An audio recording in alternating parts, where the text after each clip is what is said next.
Case number 5, जो कि सबसे ज़्यादा इम्पॉर्टेंट है, और इम्पॉर्टेंट इसलिए है क्योंकि डिफ़िकल्ट है थोड़ा सा।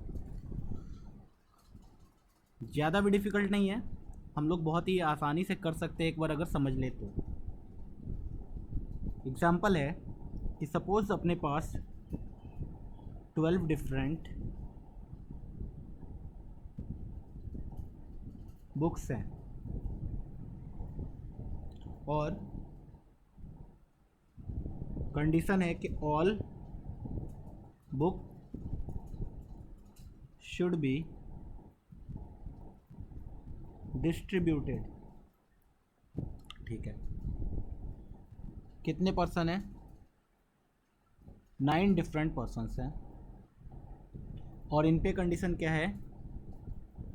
Each should get at least 1 book.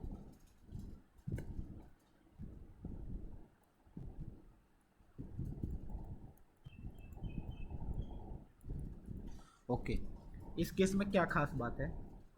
तो ये बहुत ही बढ़िया केस है। सपोज अपने पास 12 डिफरेंट बुक्स हैं, 9 डिफरेंट लोग हैं। हमारे पास कंडीशन ये है कि हमें सारे के सारे बुक को बांटना है। ऐसा कुछ भी नहीं है कि एक बुक रख सकते हैं या 2 बुक रख सकते हैं जैसे केस 4 में था, और ऐसा भी नहीं है कि किसी को कितना भी दे सकते हैं। कंडीशन ये है कि सबको कम से कम एक मिलना चाहिए। ओके, तो अब वो वाला भी केस नहीं है कि हमने 12 में से 9 लोगों को बुक दे दिया, बाकी रैंडम बांट दिया। ऐसा कुछ सोचो किस तरीके से बांट सकते हैं। इसमें सबसे पहला गलती जो होता है वो क्या होता है मैं बताता हूँ। मैं क्या बोलूँगा कि हमें 12 अलग अलग बुक हैं और 9 डिफरेंट पर्सन है, सबको एक एक देना ही है और सारे बुक को बांटना ही है। तो मैं ऐसा करता हूँ कि सबसे पहले 12 में से कोई भी 9 बुक सेलेक्ट कर लिया और सबको एक एक बांट दिया। 9 बुक्स है, 9 डिफरेंट पर्सन है, एक एक बांटने का तरीका 9 फैक्टोरियल। ओके, तो 12 में से कोई भी 9 बुक सेलेक्ट किया और सबको एक एक बांट दिया 9 फैक्टोरियल तरीके से। अब अपने हाथ में कितना बुक बचा? 3 डिफरेंट बुक्स, और कितने लोग हैं? 9। अब क्या इन 3 बुक पे कोई रेस्ट्रिक्शन है? बोलेंगे नहीं। इन 9 हो सकता है इन 3 बुक को एक ही लोगों को दे दिया, हो सकता है एक एक सबको दे दिया, हो सकता है रैंडम कुछ भी बांट दिया, है ना। सारे कंडीशंस चलेंगे। तो इसका मतलब बाकी जो 3 बुक है उनके पास कितना ऑप्शन है? तो पहले बुक के पास 9 ऑप्शन, दूसरे बुक के पास 9 ऑप्शन, तीसरे बुक के पास 9 ऑप्शन। तो हमारा आंसर कितना आएगा? 12C9 into 9 factorial into 9 cube. बहुत ही सिंपल है ना। इसको लिख के यहाँ पे लिख लेंगे रॉन्ग, ये गलत है। अब क्यों गलत है? सोचने वाली बात है। गलत इसलिए है कि सपोज़ हमने 12 बुक बांटना स्टार्ट किया और इस तरीके से बांटा कि सबको एक एक दे दिया। Book 1, book 2, book 3, book 9, suppose सबको मिल गया एक एक बुक। अब अपने हाथ में कितने बुक है? बुक 10, 11, 12। जब दूसरा राउंड में बांट रहे थे हम लोग, सपोज पहले को मिल गया बुक 10 और बुक 11 और दूसरे को मिल गया बुक 12। क्या ये वाला केस आएगा इसमें? इस आंसर में बोलेंगे हाँ एग्जैक्टली ये आंसर तो होगा। और ये केस क्या पॉसिबल है, फिजिबल है, हमारे कंडीशन के अगेंस्ट नहीं है? बोलेंगे नहीं, कंडीशन सेटिस्फाइड है। ओके, अब सोचो ऐसा भी तो हो सकता है जब 12C9 कर रहे थे तो B1 के जगह क्या सेलेक्ट हो गया? B11, और बांट दिया बाकी लोगों को।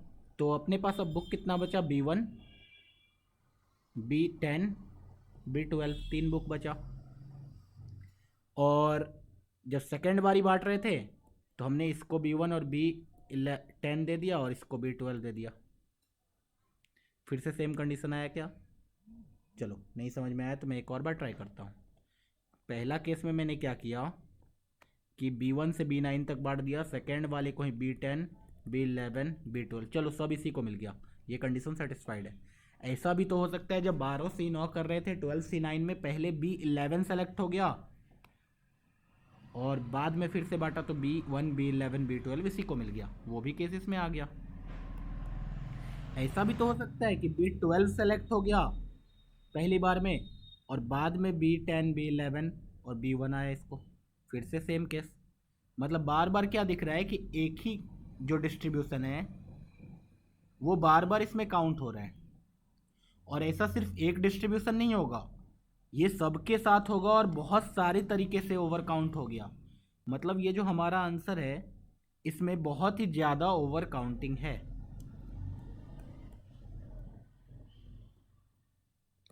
ओके, इसमें ओवर काउंटिंग है तो क्या करेंगे? तो क्या करेंगे हम लोग दूसरे तरीके से डिस्ट्रीब्यूट करेंगे। दूसरे तरीके से मतलब क्या है, हम लोग क्या करेंगे, डिस्ट्रीब्यूशन का पैटर्न बनाएंगे कि किस तरीके से हम लोग डिस्ट्रीब्यूट कर सकते हैं। जैसा कि देखो, मैंने क्या बोला कि अपने पास टोटल कितने लोग हैं, 9 डिफरेंट लोग हैं। P1 P2 ऐसे ही नाम नहीं दिया, रैंडम बोल दिया, 9 डिफरेंट लोग हैं। सबसे पहला डिस्ट्रीब्यूशन का पैटर्न क्या हो सकता है, डिस्ट्रीब्यूशन 1, सबको एक एक बांटा, एक, एक 2, एक 3, एक 4, 5, 6, 7, 8, 8 बांटा और एक को लास्ट वाले को 4 दे दिया।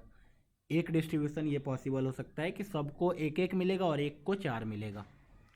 दूसरा डिस्ट्रीब्यूशन क्या पॉसिबल होता है, तो बाकी जो केसेस बनाते हैं हम लोग, केसेस बनाने का तरीका हम लोग क्या करेंगे कि हमेशा इसमें से एक कम करते रहो और एक आगे इधर शिफ्ट करते रहो।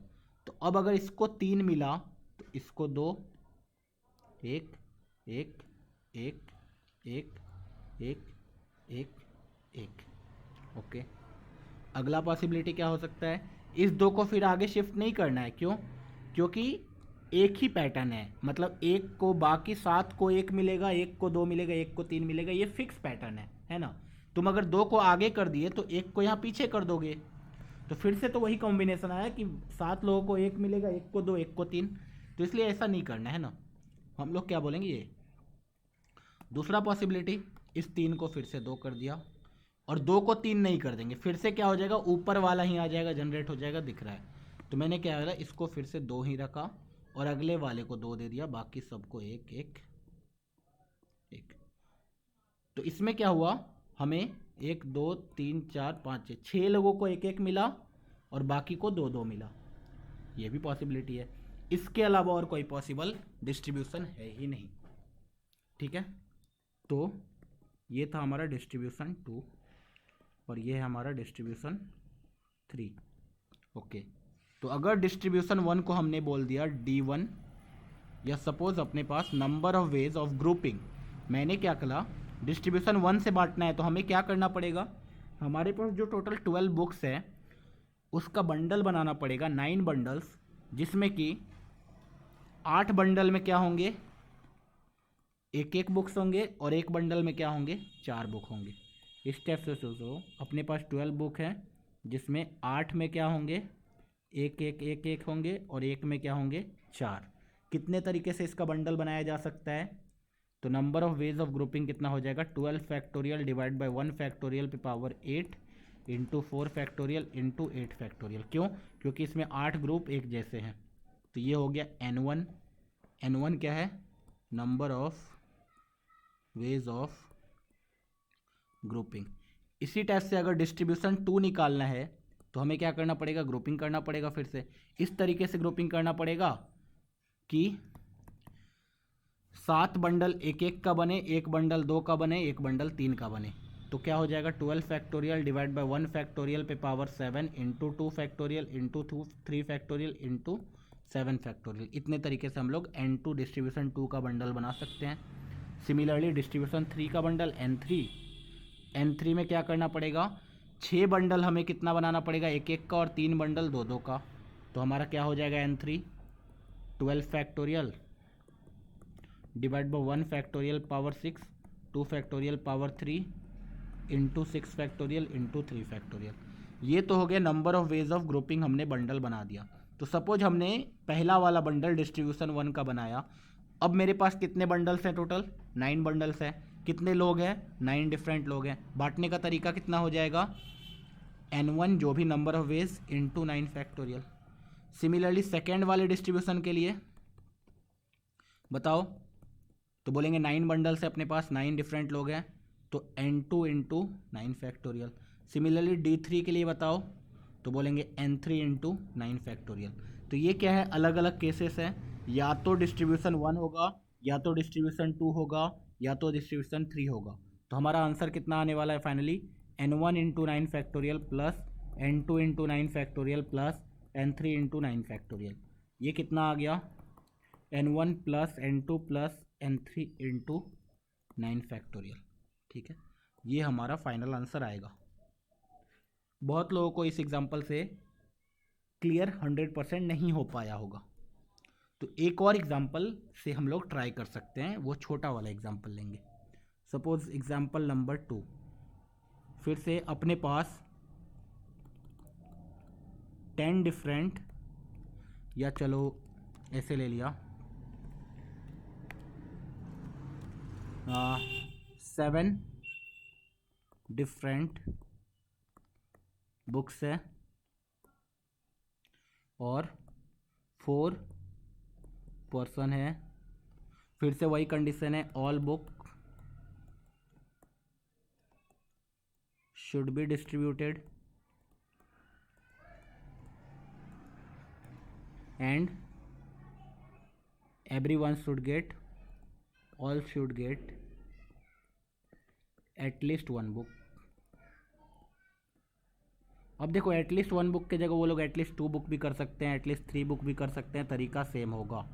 ठीक है, तो हमें क्या बना होगा, केसेस बनाने पड़ेंगे। सोचो अब अपने पास 7 अलग अलग बुक है, 4 पर्सन है, तो क्या होगा, 3 लोग एक एक ले सकता है, एक कितना लेगा 4, या फिर इस 4 को 3 बोलेंगे, अगला 2 लेगा, एक एक, ये भी पॉसिबिलिटी है।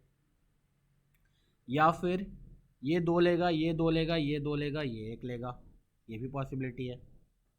इसके अलावा पॉसिबिलिटी है क्या, बोलेंगे नहीं। तो इसका number of ways of grouping n1, इसका number of ways of grouping n2, इसका number of ways of grouping n3। 3 तरीके का डिस्ट्रीब्यूशन हमने चूज़ किया, या तो मैं ऐसे डिस्ट्रीब्यूट करूँगा, या तो ऐसे, या तो ऐसे। तो अगर n1 से डिस्ट्रीब्यूट करना है तो हमें 7 डिफरेंट बुक का 4 बंडल बनाना पड़ेगा, जिसमें 3 बंडल में एक एक बुक होंगे, एक बंडल में 4 बुक्स होंगे। तो n1 कितना आ जाएगा, 7 factorial divided by 1 factorial power 3 into 4 factorial into 3 factorial. इसी तरीके से डिस्ट्रीब्यूशन 2 करना है तो हमें 4 बंडल बनाना पड़ेगा, जिसमें 2 बंडल में एक एक बुक होंगे, एक बंडल में 2, एक बंडल में 3। तो ये कितना हो जाएगा, 7 फैक्टोरियल डिवाइडेड बाय 1 फैक्टोरियल पे power 2 into 2 factorial into 3 factorial into 2 factorial. इसी तरीके से n3 4 बंडल बनाना है, जिसमें एक बंडल में एक होंगे, बाकी 3 बंडल में 2 2। तो 7 factorial divided by 1 factorial into 2 factorial का होल क्यूब इंटू 3 फैक्टोरियल। ये तो हो गया number of ways of grouping. अब 4 बंडल तैयार है, 4 लोग हैं, तो आंसर कितना आने वाला है finally, n1 into 4 factorial plus n2 into 4 factorial plus n3 into 4 factorial. Okay, एक और एग्जाम्पल लेके हम लोग क्लियर करते हैं। एग्जाम्पल नंबर 3, एग्जाम्पल नंबर 3 में क्या है, 10 डिफरेंट बुक्स रखा हमने, 4 डिफरेंट पर्सन्स। ठीक है, कैसे डिस्ट्रीब्यूट करना, all book should be distributed, और इधर कंडीशन क्या है, all should get at least 2 books etch. ठीक है, सबको कम से कम 2 बुक मिलना ही चाहिए। तो फिर से सेम क्या, हम लोग डिस्ट्रीब्यूशन का पैटर्न बनाएंगे। डिस्ट्रीब्यूशन 1 क्या क्या कर सकते हैं, 2 2 4 2 6, एक को 4 बुक दे दिया, ये वाला केस चलेगा। अगला वाला केस क्या होगा, इसको 3 मिला, इसको 3 मिला, बाकी को 2 2। इससे भी कम हो सकता है क्या, इसको 2 मिला, इसको 2 मिला, तो इसको 3 मिलेगा, इसको 3 मिलेगा। तो बस यही 2 पॉसिबिलिटीज़ है बांटने का। तो ये हो गया n1 नंबर ऑफ वेज, ये हो गया n2 number of ways of grouping. n1 number of ways of grouping कितना हो जाएगा, 10 डिफरेंट बुक है, 10 डिफरेंट बुक को हमें 3 बंडल में बनाना है, जिसमें 2 2 2 के 3 बंडल बनेंगे, एक 4 बंडल बनेंगे। तो 10 फैक्टोरियल डिवाइड बाई 2 फैक्टोरियल का whole cube into 4 factorial into 3 factorial, और इसमें क्या होगा 10 फैक्टोरियल डिवाइड बाई 2 फैक्टोरियल का होल स्क्वायर इंटू 3 फैक्टोरियल का whole square into 2 factorial into 2 factorial. ये तो number of ways of grouping हो गया। और फाइनल आंसर लिखेंगे तो क्या लिखेंगे, 4 बंडल रेडी है, 4 लोग हैं, तो n1 इंटू 4 फैक्टोरियल या फिर n2 इंटू 4 फैक्टोरियल। ठीक है, इसी तरीके से हम लोग अलग अलग केसेस बनाते जाएंगे, अलग अलग आंसर्स आते जाएंगे हमारे। ठीक है, ओके। तो ये था हमारा केस 5 और फाइनल केस ऑफ डिस्ट्रीब्यूशन।